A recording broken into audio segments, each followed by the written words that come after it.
ადმინისტრაციული კოდექსის გამკაცრების პარალელურად არასამთავრობო ორგანიზაციებში არ გამორიცხავენ, რომ საზოგადოებამ იხილოს დაკავებების მორიგი სერია, რადგან მათი შეფასებით ქართული ოცნების მიზანს ახლა წარმოადგენს უწყვეტი პროტესტის ჩახშობა და რუსთაველის გამზირის გასუფთავება. გარდა ამისა, იმ ცვლილებებს, რომელსაც დღის ბოლომდე ქართული ოცნება სამივე მოსმენით დაამტკიცებს, არასამთავრობო ორგანიზაციების შეფასებით უტოლდება სისხლის სამართლებრივ სანქციებს, იმდენად მკაცრი ცვლილებები შეაქვს ახლა ქართულ ოცნებას და ისე ემუქრება მოქალაქეებს 30 დღიანი პატიმრობით და ასევე დაუყოვნებლივ ჯარიმის გადახდის ვალდებულებით, რადგან აქამდე საზოგადოებას ჰქონდა შესაძლებლობა, რომ საქალაქო სასამართლოში გადაწყვეტილების და დაჯარიმების შემთხვევაში არ გადაეხადა ჯარიმა და სააპელაციო სასამართლოში წაიღო საჩივარი, თუმცა ახლა ქართული ოცნება ამ წესს სრულის და ავალდებულებს მოქალაქეს, რომ საქალაქოს მხრიდან დაჯარიმების შემთხვევაში დაუყოვნებლივ გადაიხადოს ჯარიმა.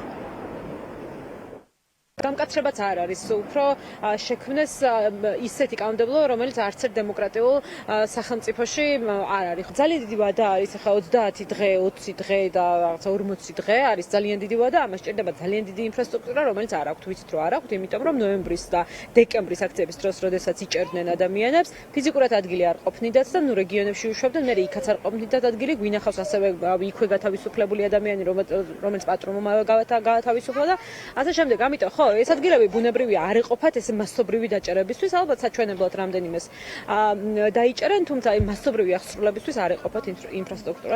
მართველი ძალა ცდილობს, რომ მაქსიმალურად შეზღუდოს ყველა ის სივრცე, სადაც ადამიანებს შეძლებათ პროტესტის თუ მოსაზრებების თავისუფლად გამოხატვა და ამას აკეთებს ძალიან რეპრესიული საკანონმდებლო ცვლილებებით და ქმნის ფორმალურ საფუძვლებს იმისათვის, რომ შემდგომში ეს მოქალაქეების წინააღმდეგ გამოიყენოს და ამას აკეთებს სწორედ ძალიან მკაცრი ადმინისტრაციული სანქციების გამოყენებით, რომელიც თავისი არსით, ხანგრძლივობითა და ინტენსივობით სწორედ სისხლის სამართლებრივ სანქციებს უტოლდება.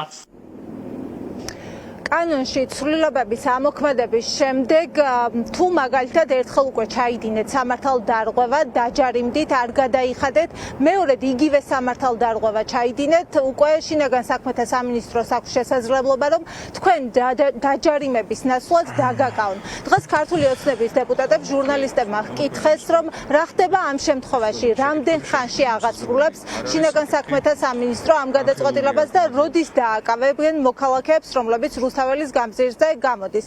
ეს კითხვა ღიად დატოვა არჩილ გორდულაძემ, არ უპასუხა ჟურნალისტის შეკითხვას, შესაბამისად უცნობია მეორედ სამართალდარღვევის დაფიქსირების შემთხვევაში, მაგალითად თუ გზას გადაკეტავთ ხელმეორედ, ამ შემთხვევაში დაუყოვნებლივ დაგაკავებთ ადგილზევე შინაგან საქმეთა სამინისტრო თუ როგორ და როდის გაიგებთ, რომ უკვე ძალაში შესული კანონის შემდეგ თქვენთან მოვლენ სამართალდამცველები. გარდა ამისა, ქართულ ოცნებაში ამტკიცებდნენ დღეს, რომ ეს კანონები არ უნდა დაარღვიონ მოქალაქეებმა, შესაბამისად მათ არც დააკავებენ.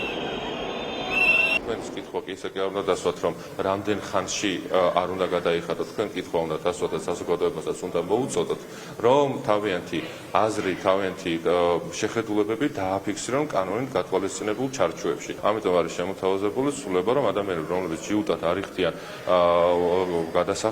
შესაბამის გადასახდელს, როგორც არის ჯარიმას და ამ ჯარიმის გადაუხდელობის გამო თუ კიდევ კვლავ ჩაიდენენ შესაბამის დარღვევას, მათ მოუწოდოთ პასუხისმგება უკვე ადმინისტრაციული პატიმრობის სახით. ყველა ვიყო კანონ მორჩილები და შესაბამისად არავის არანაირი სანქცია არ ამოქმედდება, არც 30 დღიანი, არც რაღაცა 3000 ლარიანი, არც 1000 ლარიანი, არავის არანაირი ჯარიმა და სანქცია არ შეეხება. ეხლა როდესაც ადამიანს უკვის რომ რატომ კაცრდება ჯარიმები, როდესაც იქ ვიღაცა პოლიციაზე შტურმით არის დაკავებული, ვიღაცა პარლამენტის შენობას წოვს და ასე შემდეგ, ხო ეს ნურავისნო გაუკვირდება. ეს ყველა ქვეყანაში ეს ამ წუთებში პარლამენტში სესიაზე იწყება კენჭისყრები, სადაც სავარაუდოდ მეორე მოსმენით უკვე დაამტკიცებენ ამ კანონს და დღის ბოლომდე იგეგმება, რომ დაშქარებული წესით სამივე კენჭისყრა გაიმართოს და მესამე მოსმენითაც დაამტკიცონ ადმინისტრაციულ კოდექსში ცვლილებები.